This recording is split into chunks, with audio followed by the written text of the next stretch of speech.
Olá! Olha, já chegamos ao final da nossa unidade 1 de filosofia. Estudante, esta aula será para revisar alguns tópicos importantes da unidade 1 e logo após vocês irão fazer a avaliação. Olha, eu desejo sucesso para todos. Tenho certeza que vocês vão gabaritar essa avaliação. Vamos dar início, porque é rápida essa aula, 20 minutos, sem demora, e já vamos aos tópicos. Então, é importante que vocês se atentem que as aulas que iremos revisar, aula 5.1, Modernidade e a Filosofia Moderna, aula 6, Iluminismo, aula 8, Ciência e Tecnologia, e aula 9, Linguagem, Pensamento e Cultura. Então, são as aulas, os tópicos que nós iremos abordar e falar um pouco dos temas que foram discutidos na aula. Então, fizemos abordagem sobre o que é conhecimento. Estudante, o que é conhecimento? Conhecimento, será que é só conhecer algo? Não. Conhecimento, para produzir conhecimento, é necessário, então, um método científico para produzir conhecimento comprovado, certo? Então, na modernidade, o problema não estava em saber só sobre as coisas, só conhecer as coisas, mas sim como nós podemos conhecê-la. E com isso foi criado o quê? Um método científico. É necessário, então, fazer os seguintes questionamentos. O que é possível conhecer e qual o critério de certeza para saber se há adequação entre o pensamento e o objeto? Então, foi criado os pensadores, já nesse período moderno, alguns criaram as correntes racionalismo e empirismo. O que é o racionalismo cartesiano, o racionalismo cartesiano? Vem do filósofo e pensador, também matemático, geógrafo, e também com pesquisa com álgebra, Descartes, ele que deu início ao propósito de encontrar o quê? Um método seguro para buscar o quê? A verdade, principalmente no ideal matemático. Então, a dúvida metódica é essencial. Ter dúvida se aquele método é eficaz para produzir ali conhecimento. Foi ele que falou essa frase aqui, penso, logo existo. Mas isso quer dizer que os objetos que não pensam não existem, professora? Não. O penso, logo existo é que o nosso pensamento, ele precisa também ser questionado, esse pensamento precisa ser colocado à prova por meio de método científico para responder, para trazer à luz conhecimento para a resolução de problemas e para resolver fenômenos sociais. E o empirismo de Francis Bacon, que é um método experimental, ou seja, ele contribuiu com o pensamento filosófico, que são foram duas, o seu método experimental e o método indutivo, certo? Esse método é também sua reflexão crítica, chamada teoria dos ídolos, ou seja, que nós temos que duvidar também da teoria dos ídolos, Assim, com um método experimental, criado aí por Francis Bacon, foi possível, por meio desses métodos, criar, então, dar início à ciência propriamente dita, Não só pelo empirismo, também pelo racionalismo. Então, existem várias correntes filosóficas e todas elas levam à produção de conhecimento. O método indutivo se caracteriza pela observação dos fenômenos por meio de experiências, para que possa chegar a uma regularidade, uma comprovação dos fenômenos, uma leitura mais precisa dos fenômenos. Aí tivemos também outros pensadores, como Thomas Hobson, sobre a ciência dos corpos, e John Locke, A Mente como Livro em Branco. Para esse pensador, o conhecimento não é inato, mas é o resultado do modo como elaboramos as informações que recebemos da experiência. Então, ao nascermos, somos inatos, não temos conhecimento, mas capacidades cognitivas de aprender e se desenvolver conforme a experiência. Vamos para a aula 6, seguindo então aí do pós, né, o período moderno, ali a partir do século XVIII, que foi onde mais se desenvolveu correntes filosóficas, né, correntes de método científico. E o iluminismo foi um período conhecido como o século das luzes, ou seja, está ligado, essa corrente, né, esse movimento iluminismo, está ligado ao conjunto de transformações que já vinham ocorrendo, né, desde o século XVII, no período moderno, que é o período que mais se desenvolveu conhecimento, houve revolução em várias áreas, né, na política, na sociologia, na arte, enfim. Foi o período, então, de todos os impulsos autônomos de um pensamento racional, ou seja, a razão renasceu, teve de superar, então, os obstáculos para ter um lugar consolidado na cultura. O racionalismo, né, ganhou espaço, então, na sociedade, né? A razão na cultura iluminista. Esse termo, luzes na França, expõe um ideal, né? O ideal da razão, que Descartes já chamava de luz natural.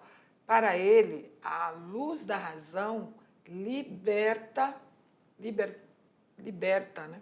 Libertada, na verdade, da religião, consolidam o conhecimento. Então, nós temos que ter cuidado com a razão, né? Porque o nosso pensamento racional, ele não pode estar enraizado em alguns, como, por exemplo, no mito, só na religião ou só numa área. Ela precisa promover o progresso e agregar valores como tolerância, igualdade, fraternidade, né? Então, a razão, ela precisa ser fundamentada, embasada, mas principalmente em valores humanos. Os iluministas, eles consideravam que o homem poderia se emancipar por meio da razão, do saber e do conhecimento, né? Mas o conhecimento científico, o conhecimento que traz resolução, né? Resolução do problema, né? Dos nossos problemas sociais. Aqui a ideia desses pensadores, né? Voltaire, né? Essa pronúncia também, ele diz que a razão e a cultura eram necessários para libertação, não era necessário para a libertação do homem, só a razão, né? Estava preso, ou seja, a razão surge ali por meio dos nossos hábitos, da nossa cultura, ela pode nos prender à ignorância. E a falta também de educação, ela pode nos prender à ignorância, a valores impostos pelas instituições religiosas ou outras instituições. A própria família, né, é uma instituição que pode ali podemos ficar presos ali àqueles valores daquela família, né? Então, é necessário 3 conceitos essenciais: tolerância, superstição e liberdade de pensamento. E Kant, ele se interessa para a questão da legitimidade do conhecimento.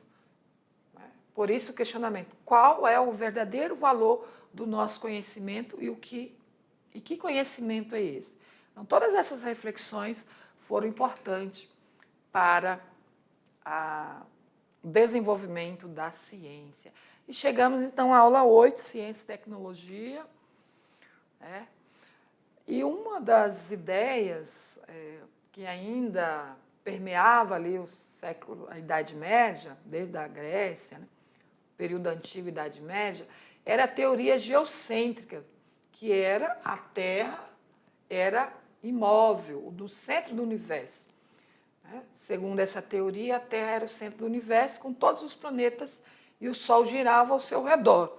Mais tarde veio o quê?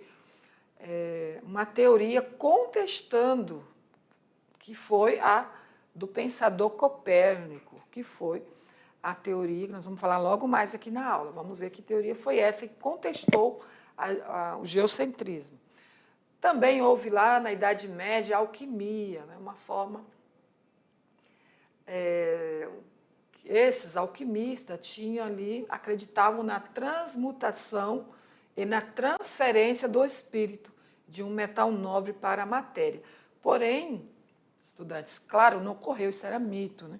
Porém, eles desenvolveram outras, né, ideias importantíssimas com a alquimia.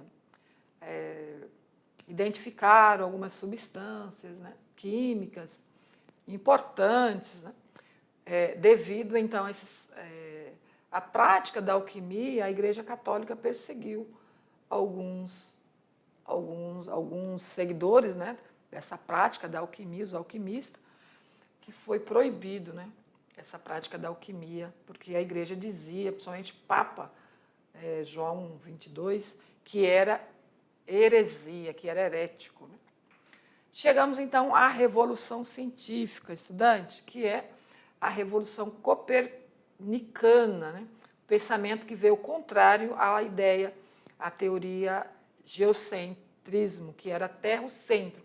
Aqui, Galileu realizou observações astronômicas que ia ao encontro da teoria heliocêntrica, né? Que foi a ideia de que o Sol é o centro, né? Surgindo, então, essa teoria surgiu da física moderna, seguindo princípios quantitativos, ao contrário da física, dos filósofos, né? Somente os filósofos gregos, né? Que seguiam o princípio qualitativo, ou seja, pensamentos que não eram comprovados. Quantitativo eram ideias, pensamentos que eram testados e confirmados. E aqui a teoria heliocêntrica foi confirmada através das observações e estudos astronômicos, né? Vamos para a aula 9, sobre conceito de linguagem. A linguagem é um instrumento que permite pensar, comunicar o pensamento. Olha, a linguagem, então, é uma forma de comunicar. Essa linguagem ela pode ser linguagem oral e linguagem escrita, né?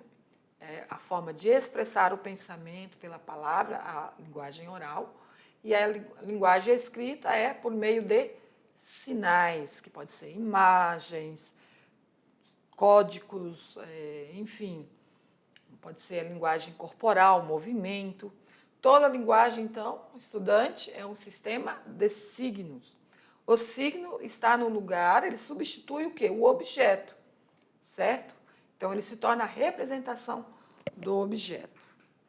Os filósofos que falaram, né, que fizeram reflexões sobre a linguagem, Aristóteles, que dizia que o humano é um ser de linguagem, por isso nós somos diferentes dos animais, por meio dessa forma, né, de se comunicar por meio da linguagem oral e escrita. Os animais eles emitem sim, som, tem ali uma forma de movimento corporal, né, por meio ali os sons ou cada enfim, gesto, que também é uma forma de comunicação entre ali o grupo, né, sempre aquela espécie, né?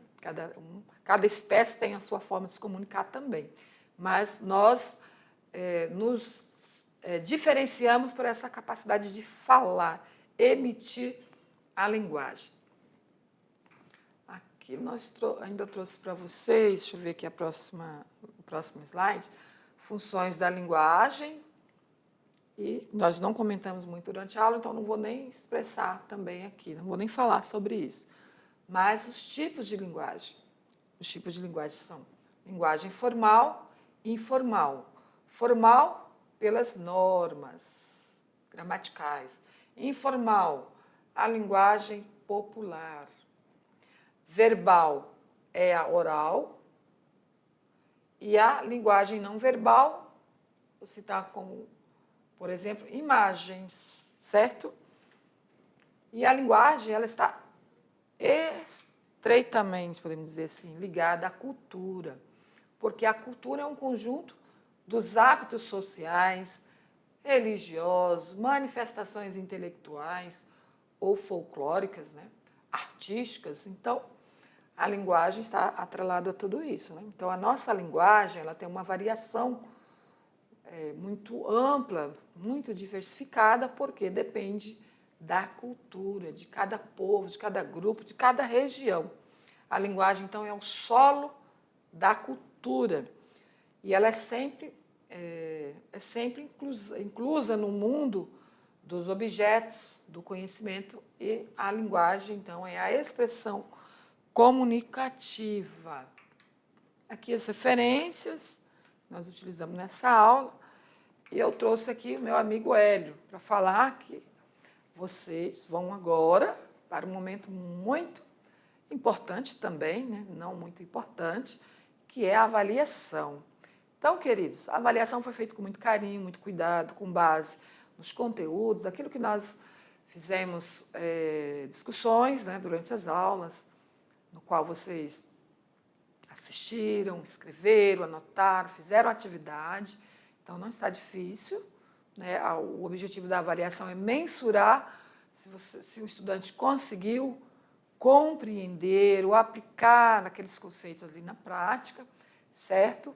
Então, é importante que vocês façam a leitura com bastante atenção, não faça correndo, releia, certo? Para que vocês tenham sucesso aí nessa avaliação.